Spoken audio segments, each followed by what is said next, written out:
This episode is sponsored by Simply Earth Essential Oils. I use essential oils when I do hot yoga because the smell, it gets me in my zen. I love to use essential oils in my humidifier, especially during these dry winter months. Aromatherapy, it just creates positive vibes, you know? All of Simply Earth's essential oil recipes are tried and tested by in-house certified aromatherapists. Simply Earth's essential oils are 100% pure and come from the best farms all over the world. They are also GC and MS tested by a third party to ensure purity. As an added bonus, Simply Earth gives 13% of their profits to help end human trafficking. So not only will your house smell amazing, you'll also be helping to reduce human trafficking. The essential oils alone would cost over $100 from other companies, but with the Simply Earth Essential Oil Recipe Box, you get 4 pure oils, 6 recipes, and extra ingredients for only $39. And when you subscribe, you get a free big bonus box with even more natural goodies. As well as a free $20 gift card for subscribing using our code, simplyearth.com/FDS. That's simplyearth.com/FDS. Hey Queens, are you ready to level up? Then join our Patreon at patreon.com/The Female Dating Strategy, where you can find weekly bonus content and FDS commentary on all the latest pop culture, relationship, and dating news. If you just want to listen to the extra bonus content, we have the Lurker Mode tier on our Patreon. If you want merchandise, access to the private FDS Patreon Discord, which also includes a monthly book club with FDS and feminist-themed books, as well as FDS merchandise, t-shirts, mugs, and the opportunity to discuss topics with the FDS Podcast Queens live, as well as submit stories for our Rose Disco Queen and Gnosis discussions on the podcast itself. So if you'd like access to all this and more, visit our Patreon at patreon.com/The Female Dating Strategy.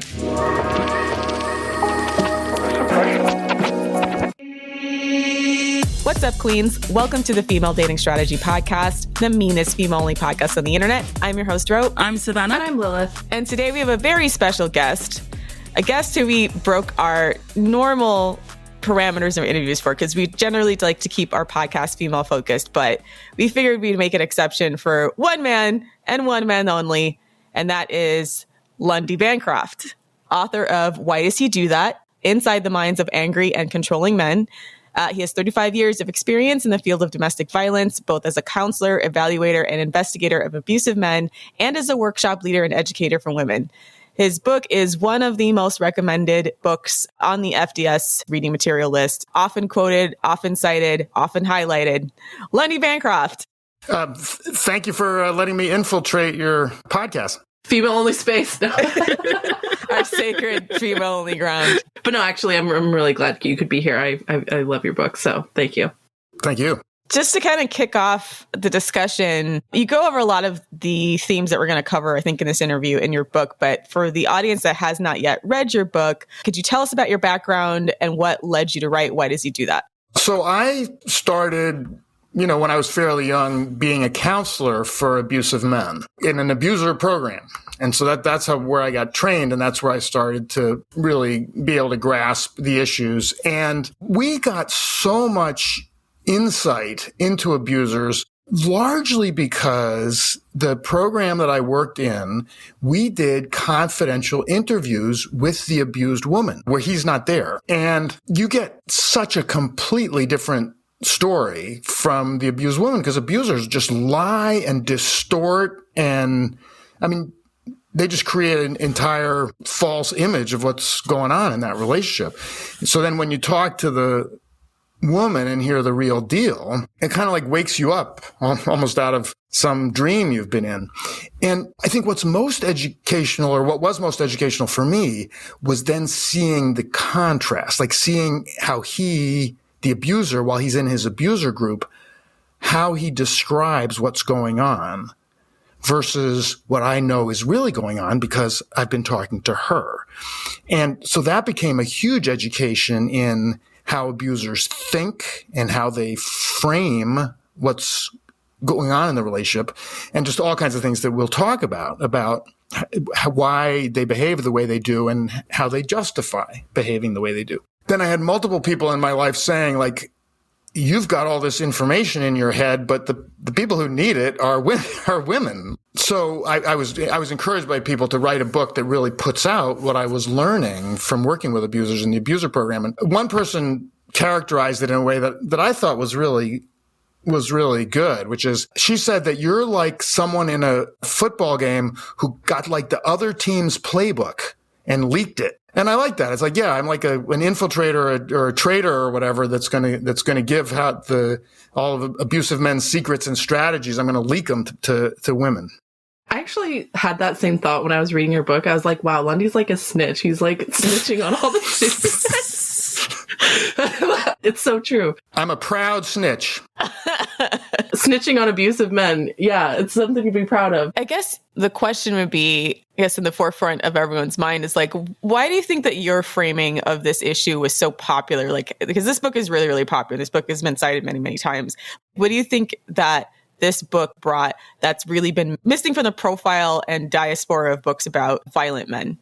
Well, I think a lot of it is that so much of what's written and said about men who abuse women focuses mistakenly on what's going on in this guy's feeling world, like his emotional world, his psychology. There was even a whole book written about the psychology of abusers that was just like, to me, almost complete nonsense. It's A, wrong, B, it's focusing on the wrong issues, even if it weren't wrong, but it's wrong.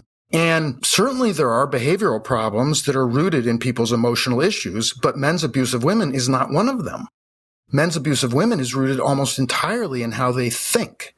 And a woman who's in an abusive relationship works so hard to figure out, like, why does he get so upset? And why does he act so jealous? And why does he get so mad? And all these things about trying to understand his emotions. And like, how can I make him feel better? And she works herself like to death trying to get him to feel better. And it doesn't seem to do any good. And the reason it doesn't do any good is because that's not where the problem lies. The problem lies in his attitudes and values. The problem is in his thinking world. As far as I know, Why Does He Do That was the first book that ever zeroed in on how do these guys think, inside the minds of.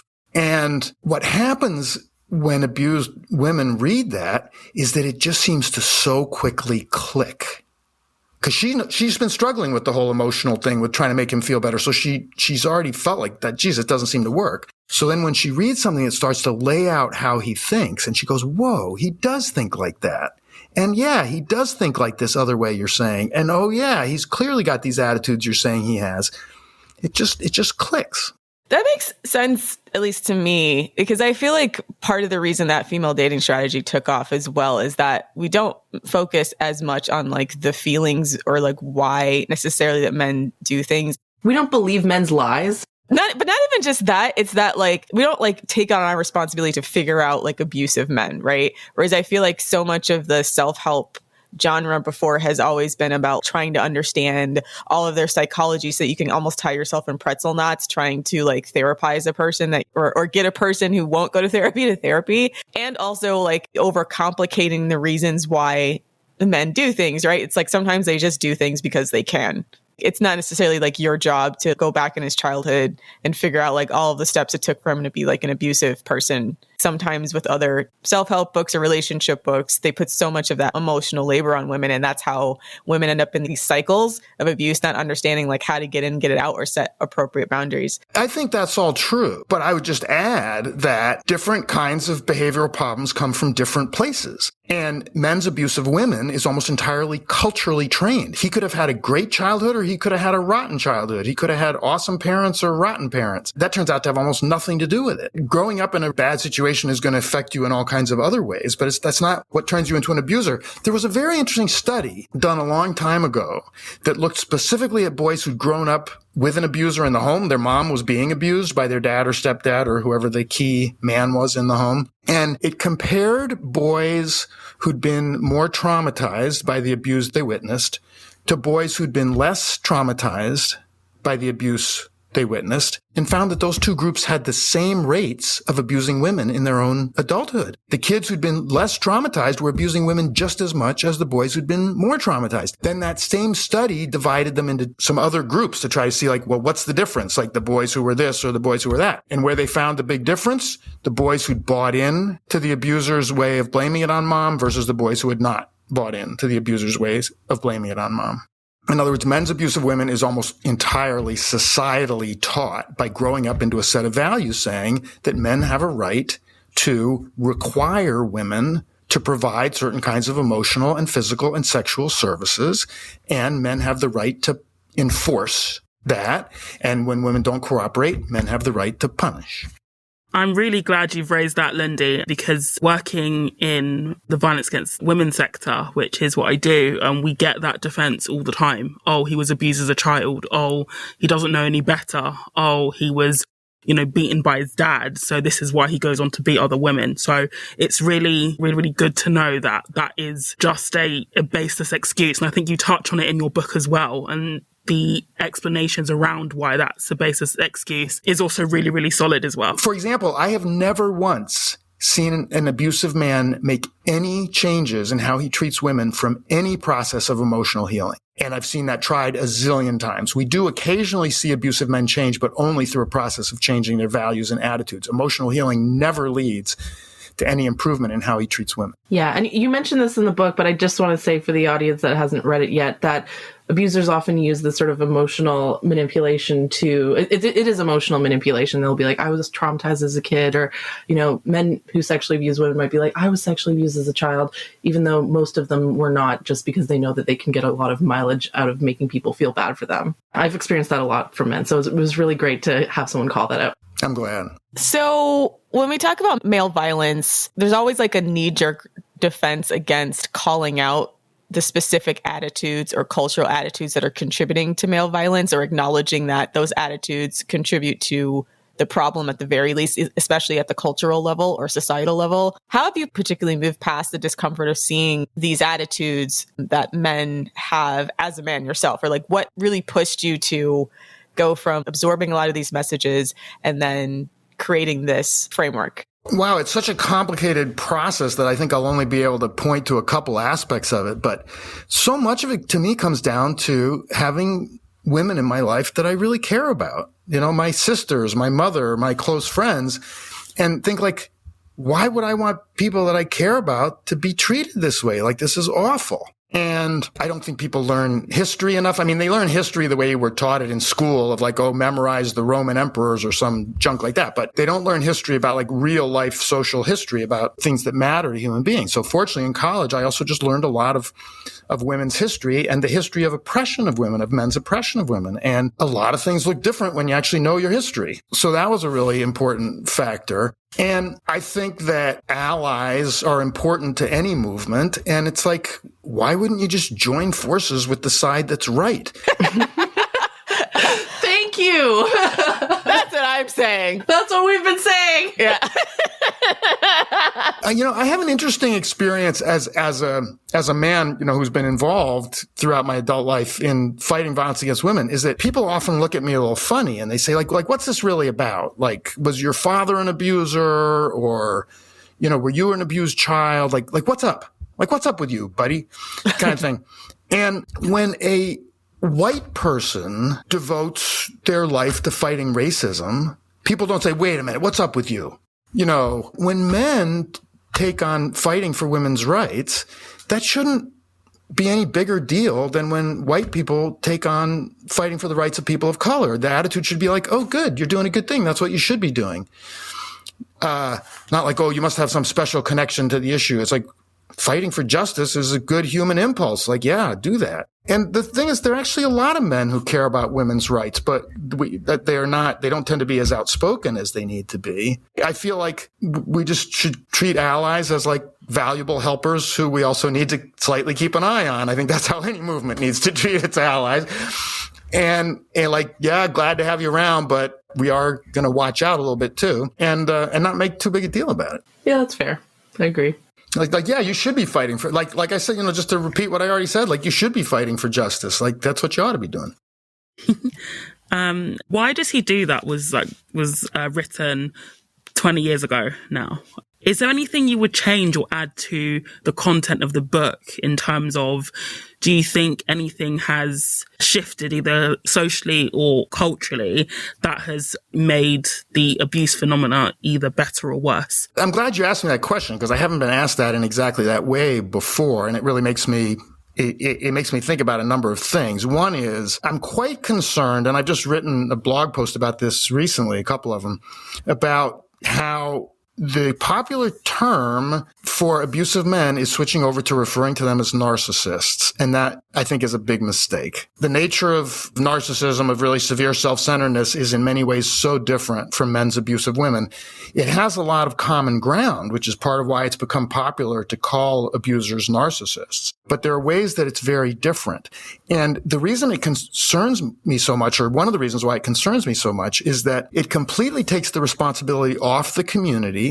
It completely takes the responsibility off of the society. It obscures the question of men's oppression of women. And instead, it all becomes about his psychological issues, like, oh, he's got early narcissistic injuries, as they call them, and let's see what happened in his family of origin.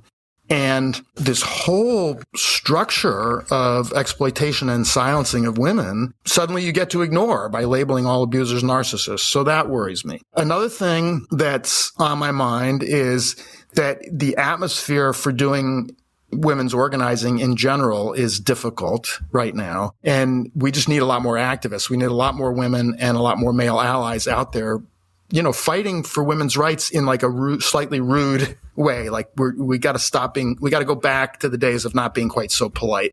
Hey, Lundy, have you met us before? Yeah. No, I haven't. Do you know what rude femmes are? Yeah. No. Like feminists that are rude? Allow us to introduce ourselves. The meanest female place on the internet.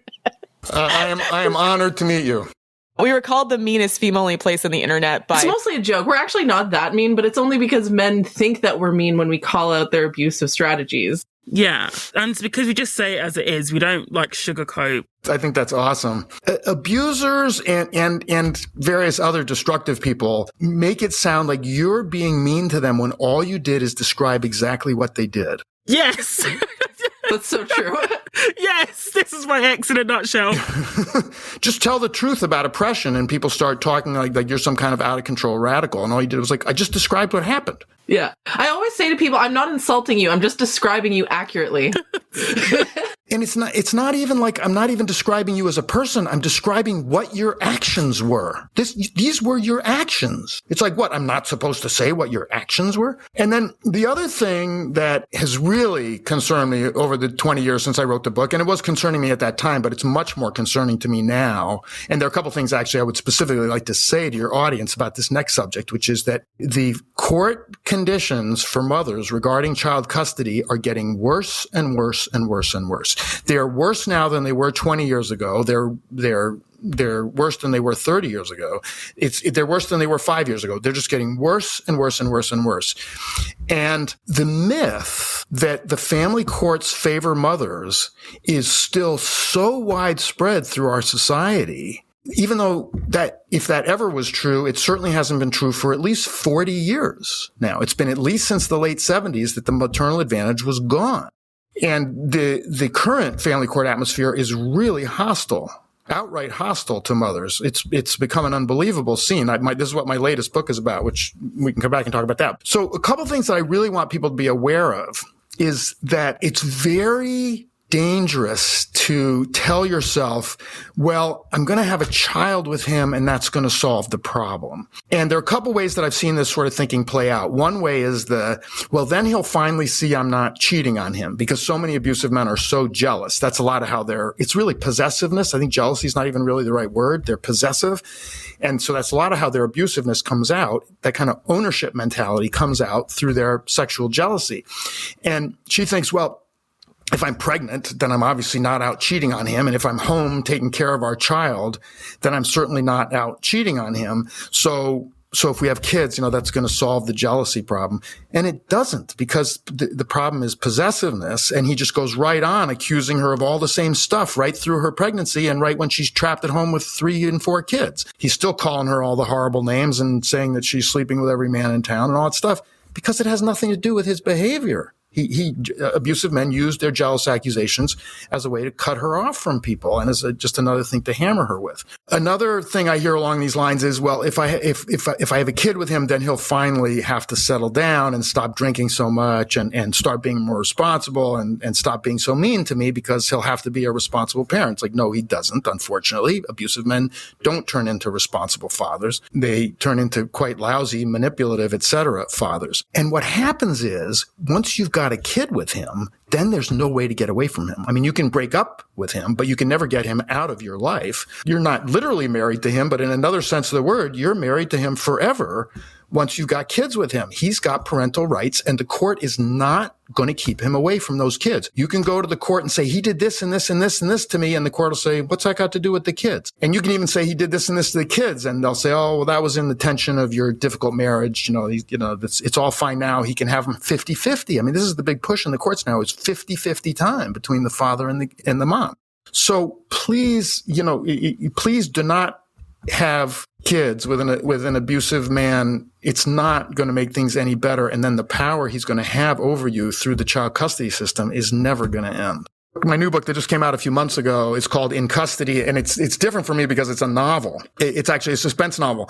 I decided I wanted to head in a completely different direction, and so I wanted to write a book about the corruption and the very anti-mother atmosphere that has taken over nationally in the family courts, but I wanted to do it in the form of like a more entertaining suspense, romance, etc. kind of novel. And I also wanted to create something that you could hand to someone who really doesn't get the issue and say, here's a fun suspense novel to read that simultaneously will get you to understand what's happening currently to mothers in the family court. The family court system is interesting because it seems like, yes, for the past maybe 20 or 30 years, there's been a concerted effort on behalf of men's rights activists or fathers' rights activists to change a lot of the default court rulings or the perception of fathers in court rulings, because they were successfully able to create a narrative within the legal system that it's not that fathers are abandoning their children, is that mothers are withholding access to the children, and that a lot of the abuse or psychological damage or emotional damage or even physical damage that are caused by fathers is negligible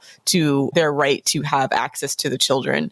How would we even overcome narratives like that at this point? Because like you said, that's been the push for the last 40 or 50 years. They've been incrementally and very successfully trying to force women to keep in contact with men who are very, very abusive. And I can even count in my own life, within my own relatives, this being the case of them being around abusive men. Sometimes these kids would go over to their father's house. Their father would have a new girlfriend. He's abusing the new girlfriend, right? And they're experiencing all this trauma. Like, how do we shift the narrative to actually what's best for the children?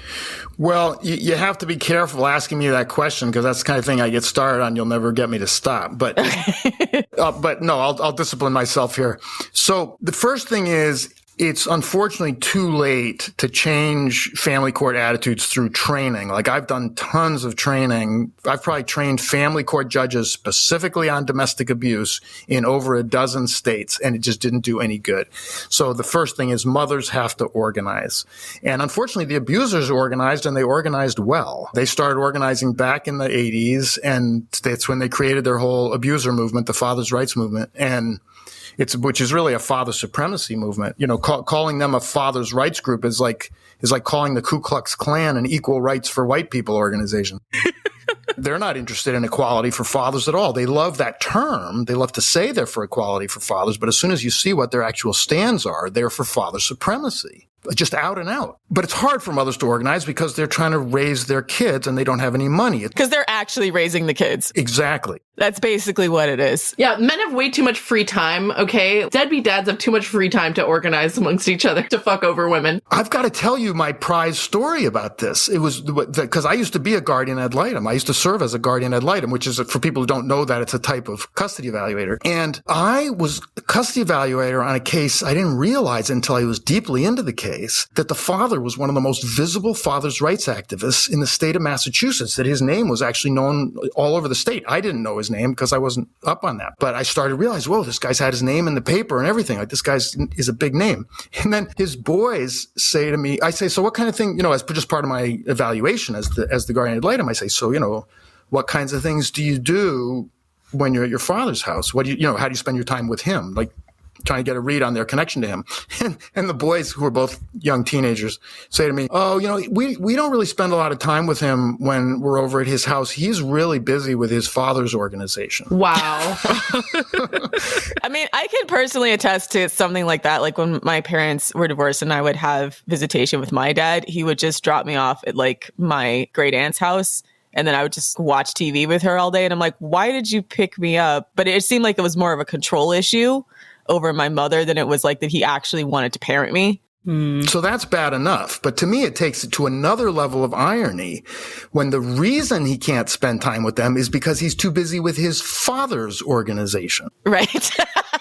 Because he's too busy fighting for the rights of fathers. It shows that that's, as you're saying, it exactly shows what you're saying, that has nothing to do with fathering and everything to do with control. Yeah, it's been really frustrating seeing how men have very effectively wielded and weaponized the legal system against the women that they abuse. In my own family, I have a few uncles that are highly abusive. They'll demand custody. They'll go to the court. Be, oh, that bitch is taking my kids away from me and not letting me see the kids, blah, blah. They'll fight for visitation and then they'll not show up. And so what'll happen is he'll schedule the visitation. My aunt will be like, okay, you're going to see daddy today.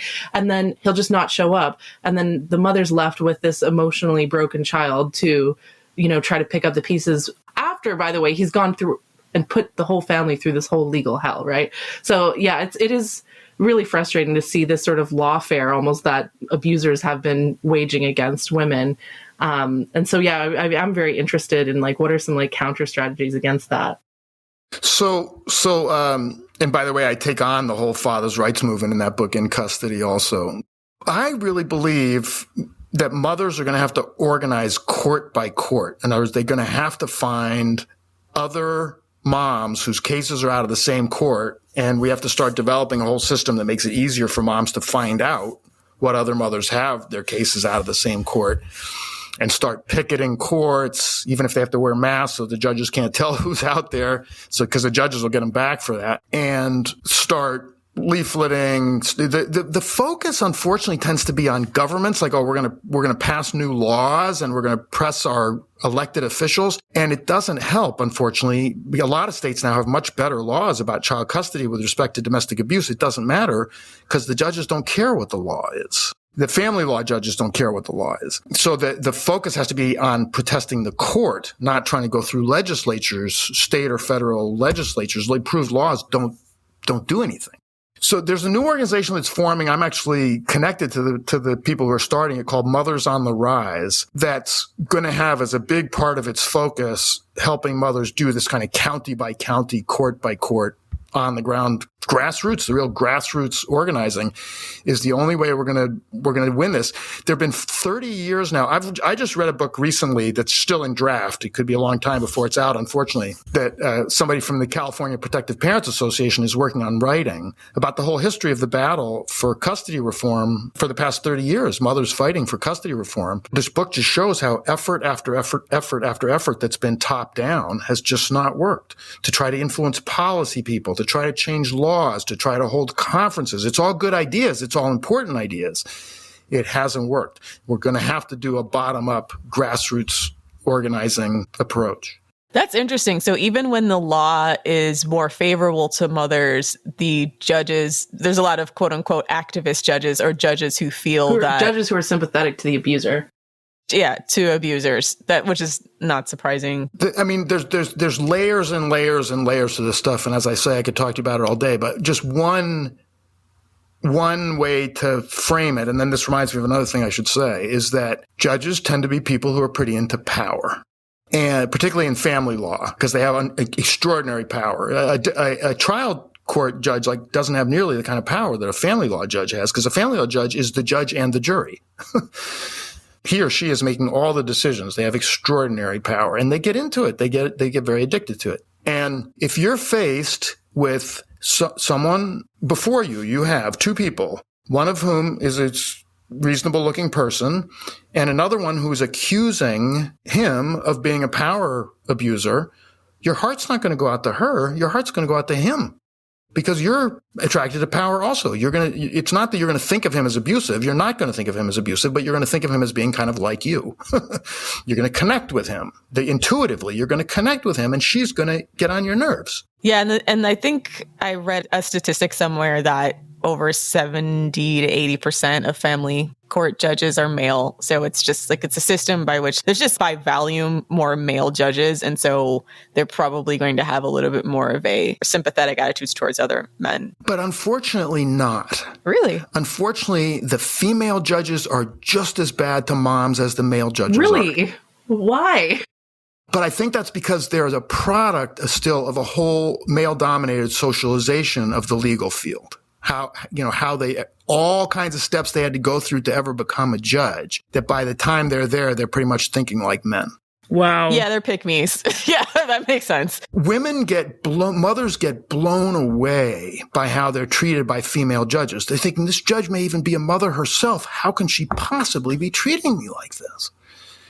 But they're into power. That's the thing. By the time they get to a judge, they're much more identified with power than they are with their femaleness. That makes sense, because we do often talk about the power structures that exist and how the type of women that are successful within that are often the type of women who are willing to push male narratives with a female face, right? So just because they're also women doesn't mean that they're necessarily sympathetic to women's causes. In fact, in order for them to get the positions that they're in, they may have to demonstrate that they're demonstrably not sympathetic to female causes. In an organization that I created, we talk about the concept of internalized oppression and how you sometimes start to try to be like the people that are keeping you down to sort of prove that you're not, I'm not one of them. Oh, I'm not like other women. I'm more like the guys. I'm going to get in good with the guys kind of thing.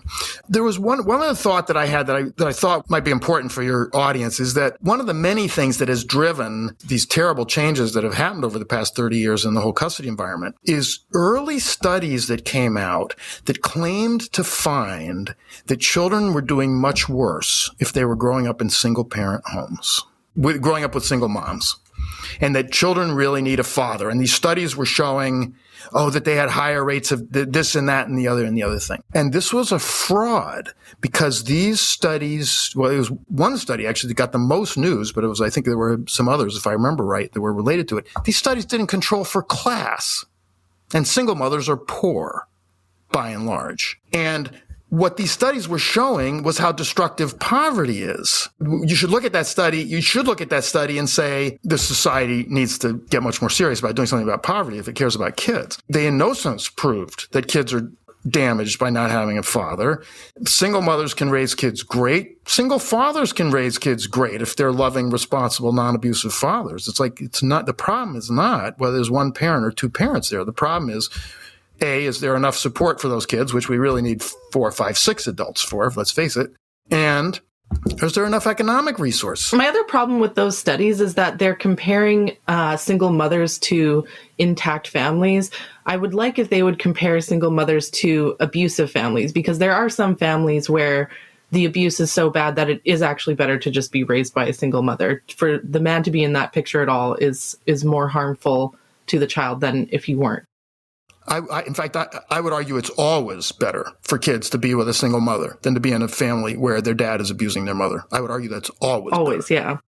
That's been a really, really, really big manosphere talking point. Fatherlessness is a problem. Yeah. It's been like a complete and total demonization of, single mothers, and that single mothers are the problem and that fatherlessness is the problem. But it also has a really weird Western focus, because it's not as if other countries where marriage is either culturally enforced or legally enforced don't have domestic violence and don't have problems and don't have men that go off the rails, right? There's a lot of countries right now where the marriage rates are high, the divorce rates are low, and the violence rates are really, really high still, right? So it seems to me that by framing it as a single mother issue or a fatherlessness issue, it's just another way to blame women instead of the societal structures, because marriage or not marriage doesn't really change the attitudes that men have, especially if they have a proclivity towards being abusive and violent towards women, right? And you can be a high marriage rate society with quote unquote fathers in the home that's still of dysfunction and abuse. So I think that narrative really, really needs to change. And in fact, high divorce might be might be like an indication that a society is somewhat healthy, because then women can leave abusive men versus like other societies where divorce is frowned upon and they can't go anywhere. And in fact, studies confirm what you're saying. Studies confirm that in society where women have less access to divorce, they face higher rates of domestic violence. That's already been demonstrated. And notice that these hypocrites do not seem to be concerned about motherlessness. They're not wringing their hands about all these kids that are out there being raised by single dads. And there's a lot of kids in society being raised by single dads. And they're not at all concerned about the ways that family courts are cutting mothers off from their kids. It's all about, let's talk about how these courts are cutting fathers off from their kids, which they're not doing. But boy, are they cutting mothers off from their kids. Why aren't you concerned about motherlessness?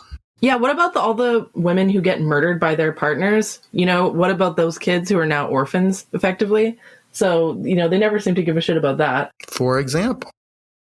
Hey, Queens, here at the Female Dating Strategy, we're all about taking care of our sexual health and the all-important necessity of getting regularly tested for STDs. 51% of people don't get tested because they don't want to bring up sex or STDs in discussions with their healthcare providers. Thanks to our sponsor, Let's Get Checked, you're covered. Let's Get Checked is an at-home testing company which is easy and confidential to take an STD test from the comfort of your own home without the awkwardness or unease of visiting a clinic or a healthcare professional. So here's how Let's Get Checked works. You simply go to their site, order a sexual health testing kit, and it arrives at your door in a small, discreet package.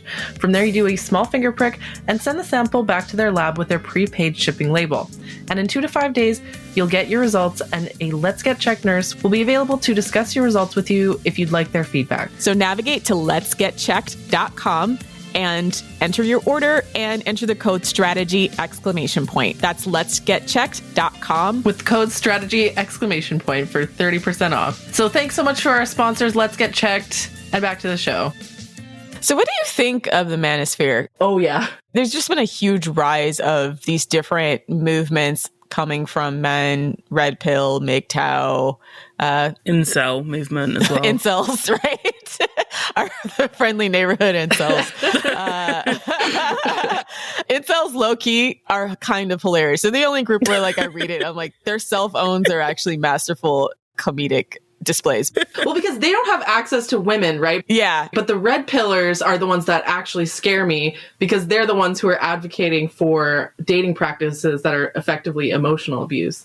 It's abusive, emotional, physical, and sexual abuse. So yeah, Lundy, I'm curious what your thoughts on, First of all, it just blows my mind that they can succeed in making a movement out of the fact that they have made themselves so unappealing that no one will sleep with them. It's like, maybe the problem is that you're an asshole in a ratty t-shirt. Why would somebody want to sleep with you? Based. I mean, we have tried to tell them that, but they just still don't listen to us. We've been screaming it from the top of our lungs. Bathe yourself. But on a slightly more serious note, although I was pretty serious about that too. Oh, we are. We're serious. Oh, I'm sorry. Yeah. We laugh at our trauma. We use humor to cope with the pain. And I often when I laugh at something, people start to say, what I'm saying is true. And I said, I'm not laughing because I don't think what you're saying is true. I think the truth is often funny. Yeah.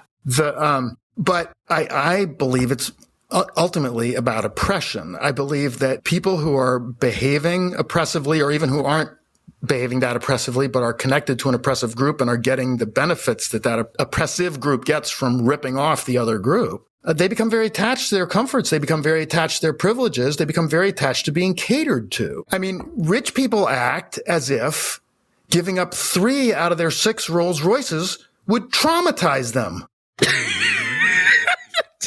So the ability of people in positions of privilege to whine until the rest of us are deaf about what it would be like if they didn't have these horribly unfair privileges, I just have zero sympathy for this stuff. And what dominant groups do is, when they lose a tenth of what needs to be taken from them, of what would fairly be taken from them, they're immediately in a horrible victim crisis about it, making themselves into the victim and acting like terrible things are being done to them. It's like, we haven't nearly taken from you what needs to be taken from you yet. Are you kidding? Yeah, that's one of the reasons why we've made the decision to not sugarcoat or be nice about a lot of the topics that we cover, is because of what you're saying, is that the reaction is extreme when you ask for a little bit, right? So it's like, just ask for everything you want. You may as well ask for a lot. Yeah. Good for you.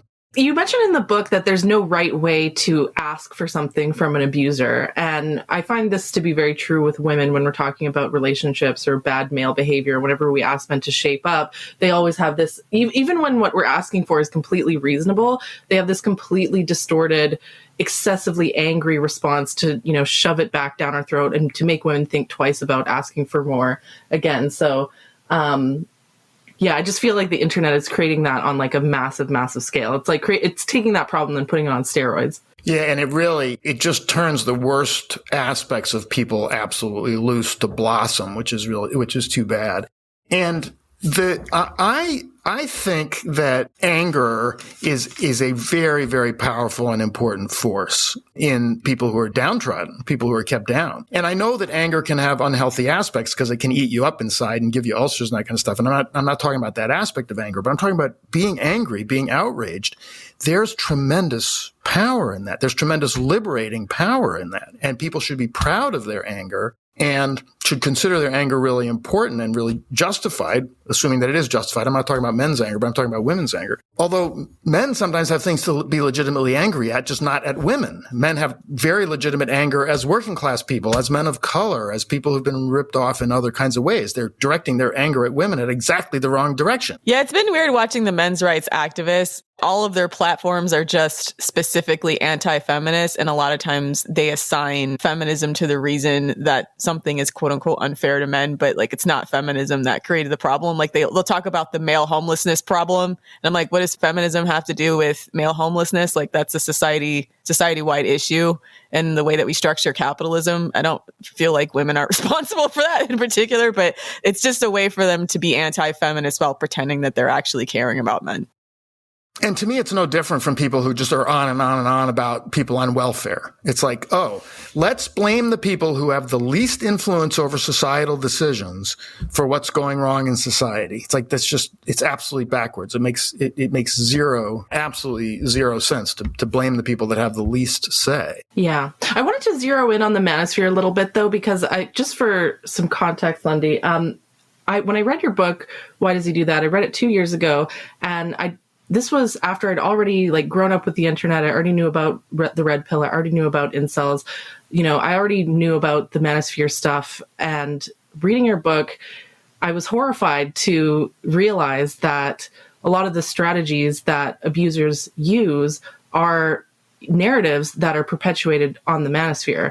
And in your book, you say that the reason why men abuse women, it's not because of emotional trauma or it's not because of this or that. It's because of attitudes and because they feel entitled.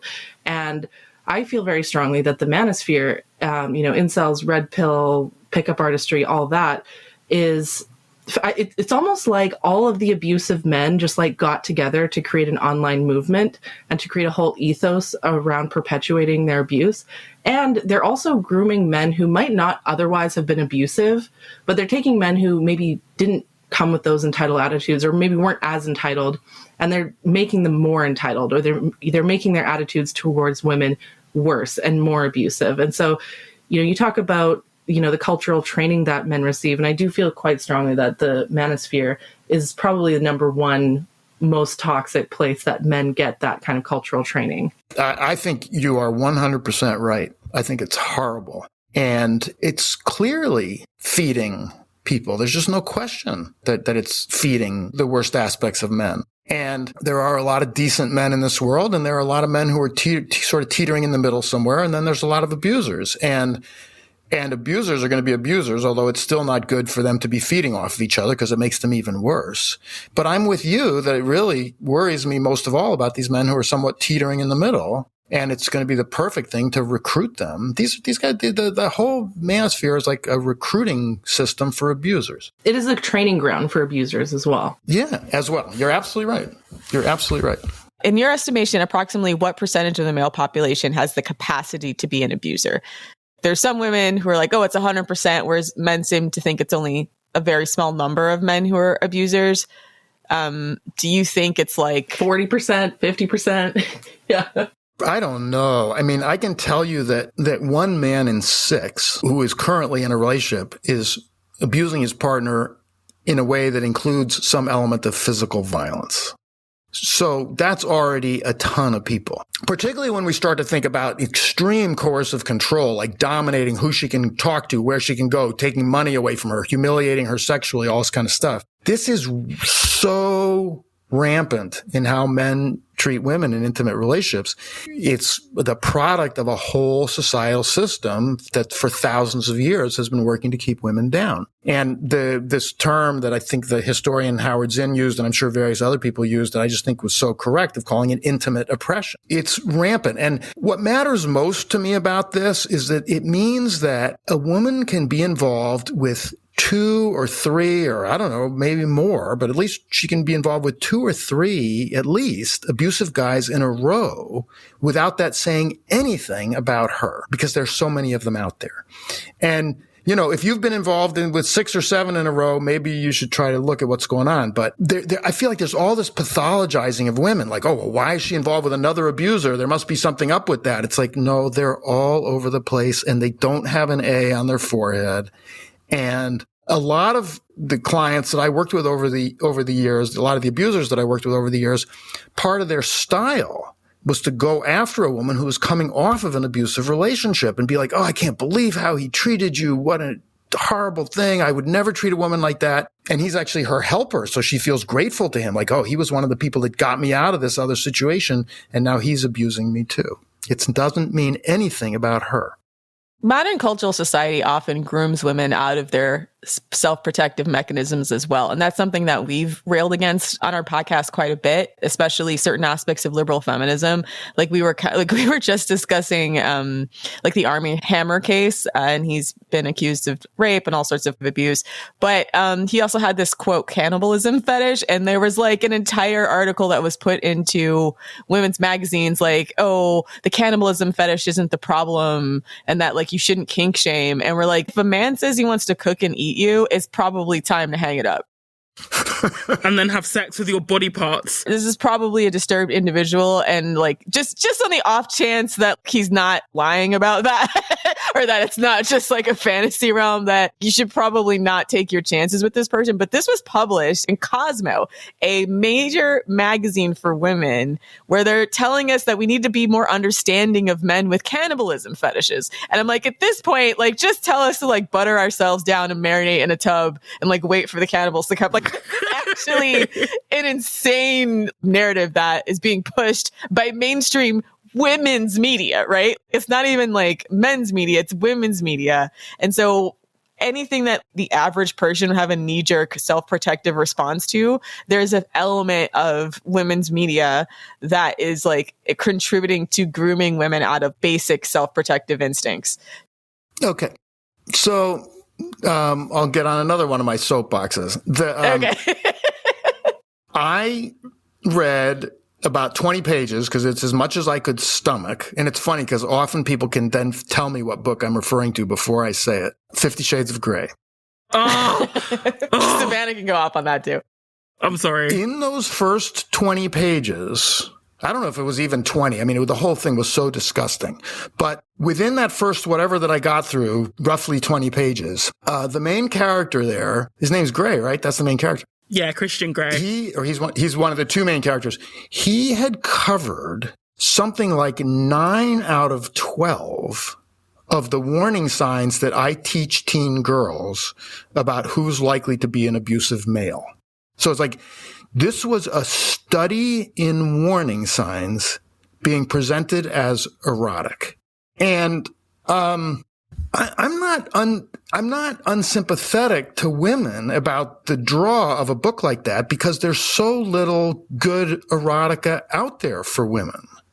And so there's this kind of sense of like, oh, something that's erotica aimed at women, like, thank God, and you realize, unfortunately, it does it by just completely perpetuating it's not good erotica for women. It's actually still totally promoting the male agenda. It's freaking horrible. It's a nightmare. It just worries me so much to have that kind of behavior sexualized. The only thing that's on the same level that I can compare it to is the song that Eminem did, unfortunately, with Rihanna participating, called Love the Way You Lie. That's one of the most watched videos of the century, which the entire video is the eroticizing of violence, specifically male violence, domestic violence, intimate partner violence against women. That entire video is just the eroticizing of the violence. It's quite insidious, though, as well, how things like 50 Shades of Grey, things like 365 DNI, which we roasted recently, which is its European cousin, in how they present these abusive men as something desirable. What they do, and I've read a lot of these books, is that they master the abuse behind his wealth, behind his extremely good looks. So instead of looking at the behavior for what it is, women tend to focus on the fact Christian Grey's hot, or the fact he's got a lot of money. And someone always said, like, if you had, say, Christian Grey was living in a basement and was doing all that, people would call out his behavior. They would know that he's abusive straight away. But when you add in the wealth, when you add in the power, when you add in the physical looks, that message seems to get lost. And it's quite almost sick how they sort of, use women's, desires for what they want, because like most women want to be with an attractive man, sort of against us, to indoctrinate us to accept more abuse. That's right. And that reminds me actually of why thank you. Because that also reminds me of why I brought up 50 Shades of Grey, is that it's specifically training women to go towards what they should be running 180 degrees away from, and then blaming women when they're attracted to that. It's like, but wait a minute, you told women to be attracted to that. Yeah. I also wanted to touch on what you said a few minutes ago about how women who've just been in abusive relationships tend to end up in future ones because they disclose to future partners that they were in abusive relationships. So within FDS, we often tell women to be careful what they disclose to men, especially if they've been abused before, because if we were to tell a man, oh, I've been abused or I've been assaulted or something like that, in an abusive man's mind, he's almost scoping you out as to what you're willing to accept or tolerate. Do you find that that is actually the case, that abusive men sort of almost stake women out, for the abuse they've tolerated in the past? That's one style of abuse, and it's a very, very widespread style. So I would say that's really, really common among abusive men. It's not the only style. Like, there's another style of abuser who wants a woman who seems kind of uninjured, who seems really quite together and powerful, because then if he dominates her, he feels like he's caught a bigger fish. But yes, the style you're talking about is a very common style of one who wants to look for where she might be feeling vulnerable or where she might be wounded, and really wants to prey upon that. What I think is one of the most important things for a woman who's coming off of an abusive relationship is to not get involved with anybody for quite a while. But that's so hard to do, because when you're coming off of an abusive relationship, you've been made to feel ugly. You've been made to feel like there's something wrong with your sexuality or your sexual desires. And you feel lonely as well. And he's often outright destroyed your friendship. So you often are very lonely. Yeah. And it's very hard when you're coming off an abusive relationship not to jump really quickly into being with somebody else, so that you won't be so lonely, and so that you can get reassured that you are attractive, and also sometimes sort of for protection if the last guy's of the scary style of abuser. And it's important to really fight that temptation and try to get connected to other women and do other things to take care of yourself, and fight that temptation to jump into another relationship, because you need a break to heal, and also because if you jump in too quickly, you're not going to jump with your eyes open. Yeah, and I want to reiterate what Savannah's saying there, because that's like criticism that we get from quite a few women critics of FDS, is that we tell them don't disclose your trauma history on your dates, and probably not for quite a long time until you're very sure this person is safe.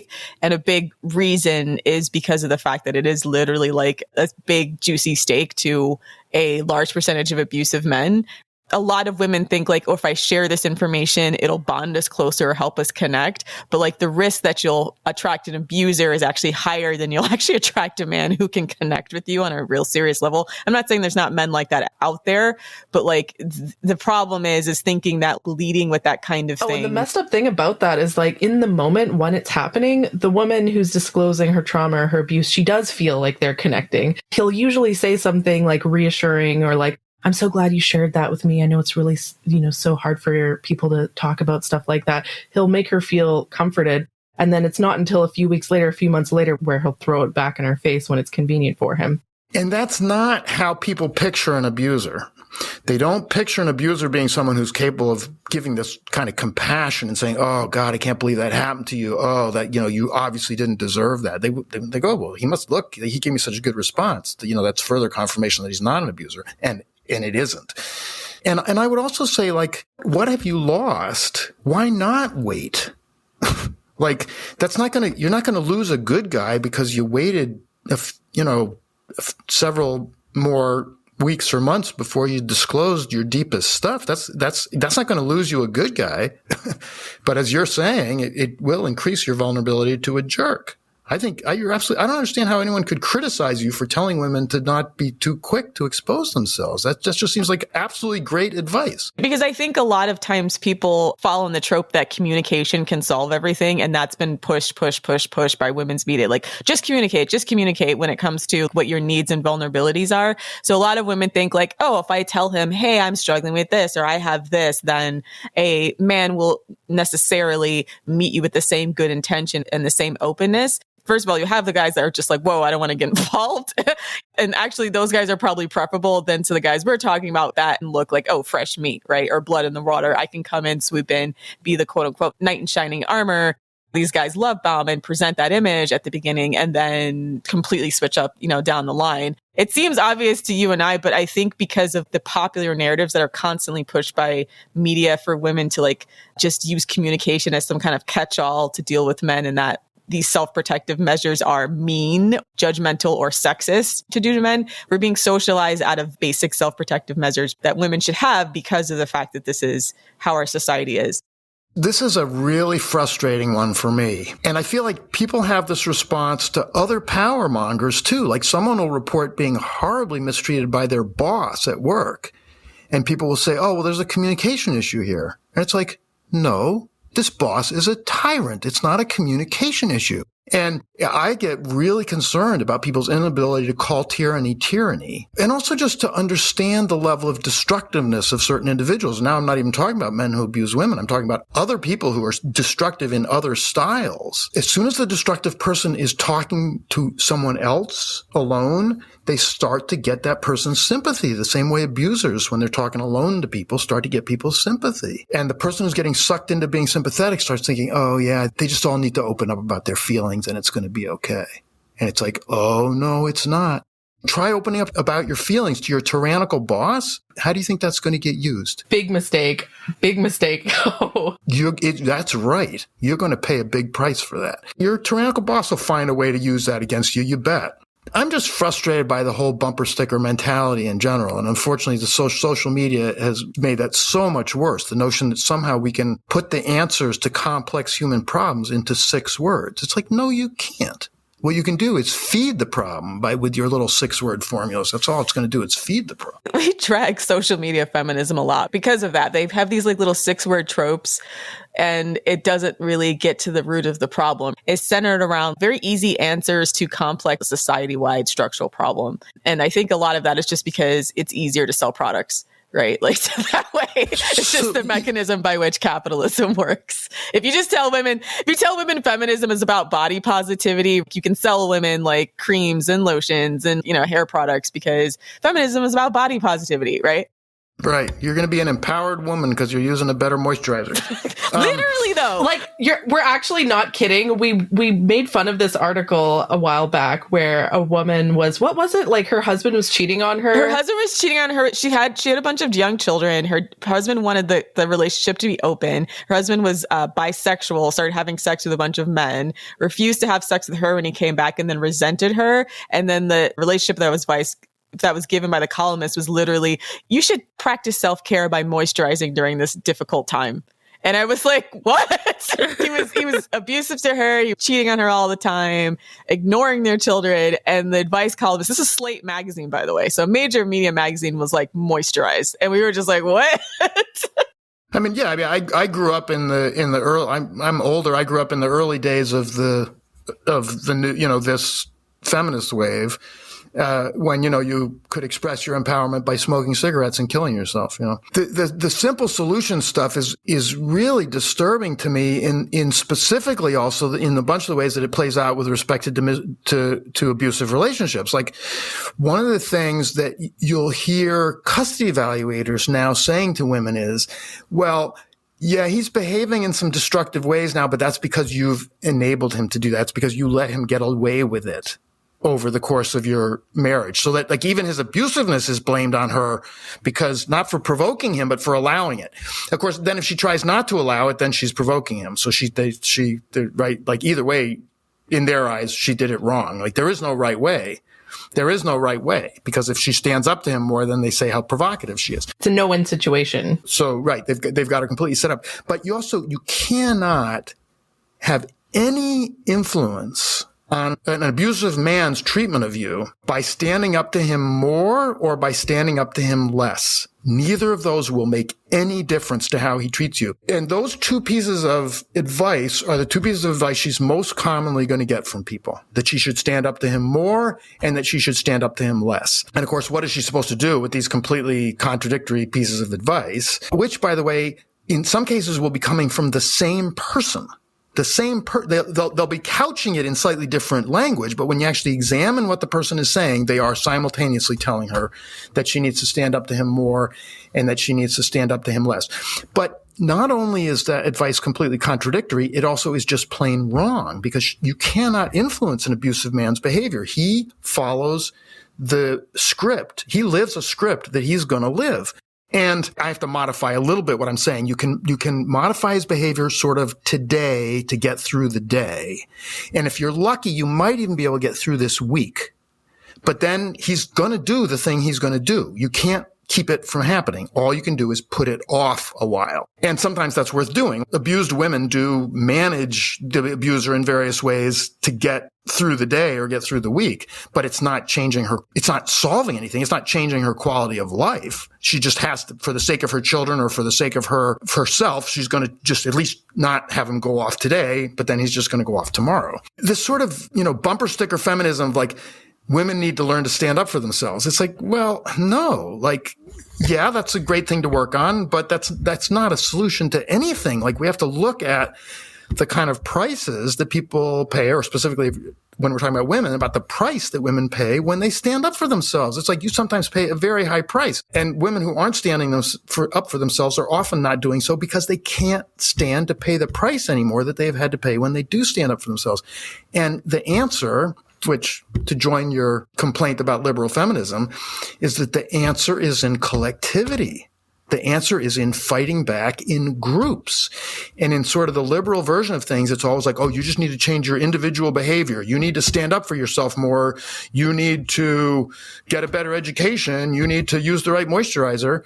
And it's like, there are so many human problems that you cannot solve alone, even if you do everything right. You're going to have to join with your people.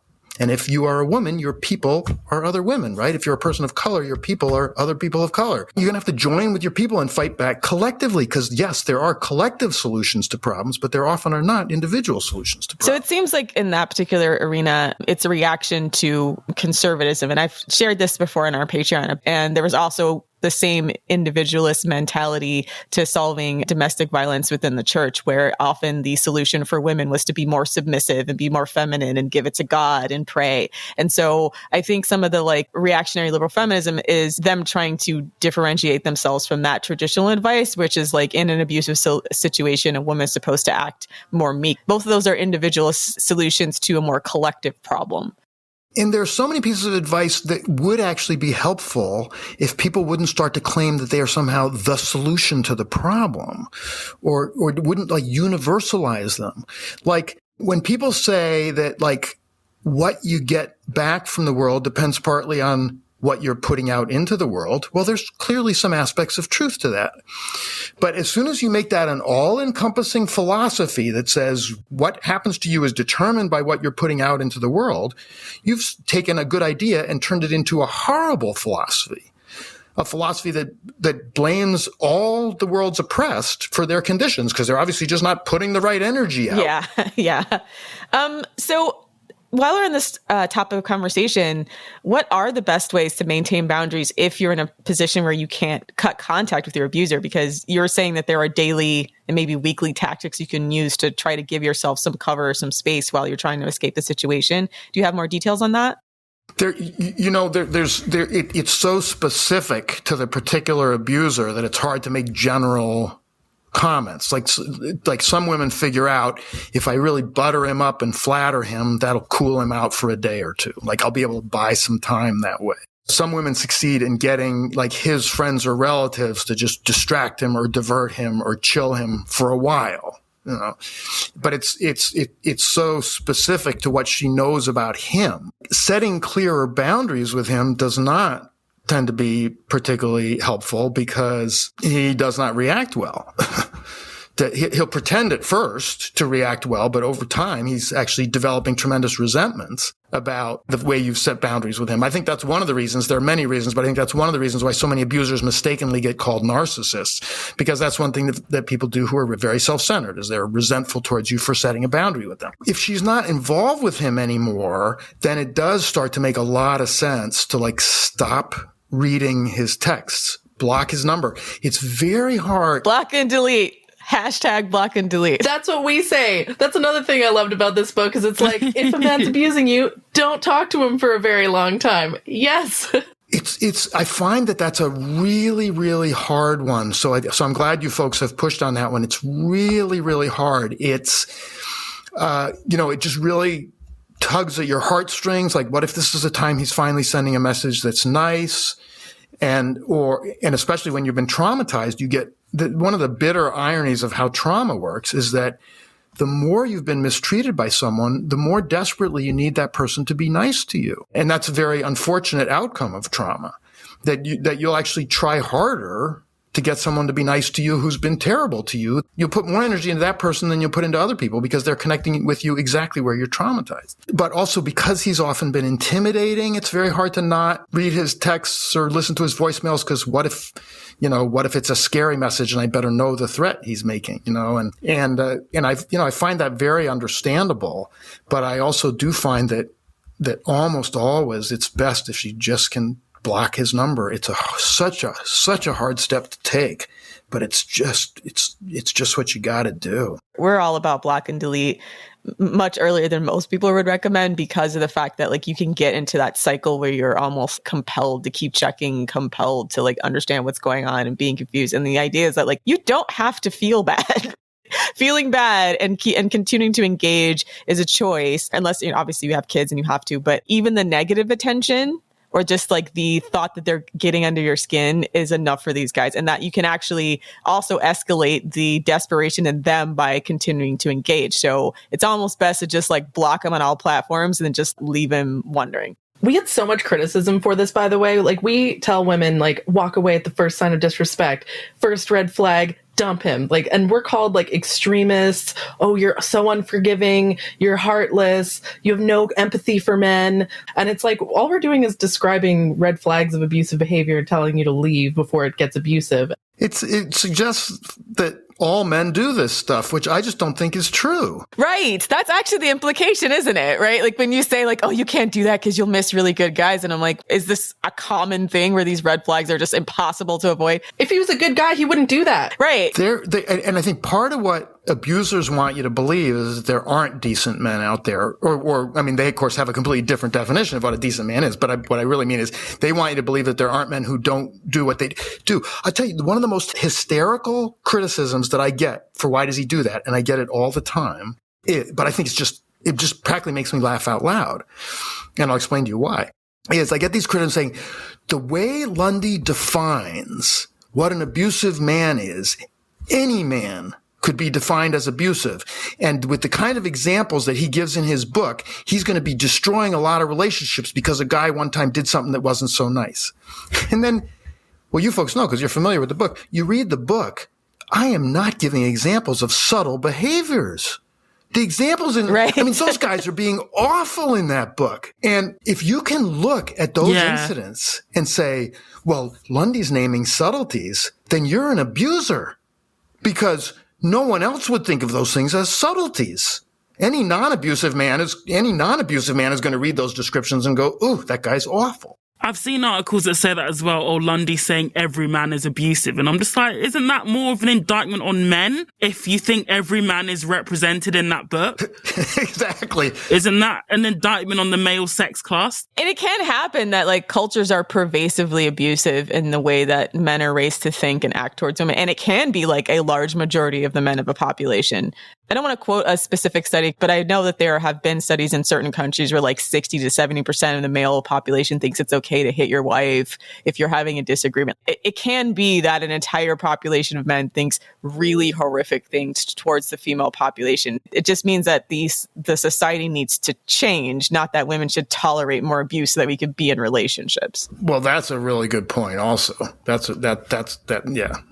I really liked your point about how abusive men try to spread this narrative that all men are like that, or that, all men are abusive. I also find the very interesting doublespeak that we get when we talk about this is whenever we talk about abusiveness, they're like, well, not all men are like that. But if we talk about, say, like watching porn, they'll be like, well, all men are like that kind of thing. So they bring out the not all men are like that versus the all men are like that, depending on what's convenient to them in the moment. But also the weird thing about the narrative of all men are like this is I actually see a lot of other feminists saying this. And it always makes me feel a little bit like, because, and by the way, this segment of feminism, we call them like black pillars. They're meaning black pill. I don't know if you know what black pill is. No. It's like this very doom and gloom sort of like ideology where they basically think that like biological determinism is like absolute. Male physical strength over women is impossible to overcome. They think that men are just like biologically pedophiles, abusers, and so on. They think literally 100% of men are abusive. And I'm always, I understand they're coming from a place of pain and trauma and so on. But at the same time, this narrative that all men are demonic pedophiles is beneficial to men. Like this narrative that all men are abusive benefits abusive men, because women see that and they think, oh, well, all men are like that. There's no point in looking for a decent guy. I have to just put up and make the best of whatever shitty situation I have with this man. That's a really interesting point, and it clicks for me that ultimately, you're ironically, you've come out to a place where you're back to justifying the behavior. Yeah. That's certainly not what the person's intending to do, but like they're separatists. As you're, I think you're pointing out that when you really look carefully at it, then ultimately it's justifying the behavior. Like this segment of feminists, they're separatists. So their ultimate goal is they want men and women to like separate, and they mock like heterosexual women, and you don't have to date men. They're oppressing you. Like you're stupid if you date men because men are oppressing you, and so on. And maybe they mean well, maybe they don't. I don't know. Probably not. But my point being that like most women look at separatists and think they're crazy and they're not going to be separatists, but they internalize that narrative of all men are like this, and then end up, normal women look at that and think, oh, well, I just have to put up with it kind of thing. I mean, I would just want to say about separatism that to me that means a lot of different things, because I do believe it's really, really important for women to be able to, members of any oppressed group, to be able to carve out substantial spaces and substantial hours of the day and just a lot of different places where you just don't have to have people from the dominant group around. I believe that people who are into power, who are power mongers, are aware of the power of the liberating power of the anger and outrage of the oppressed. And I think that's why they're so eager to make sure to take your anger quickly away from you, is that they know there's power in it.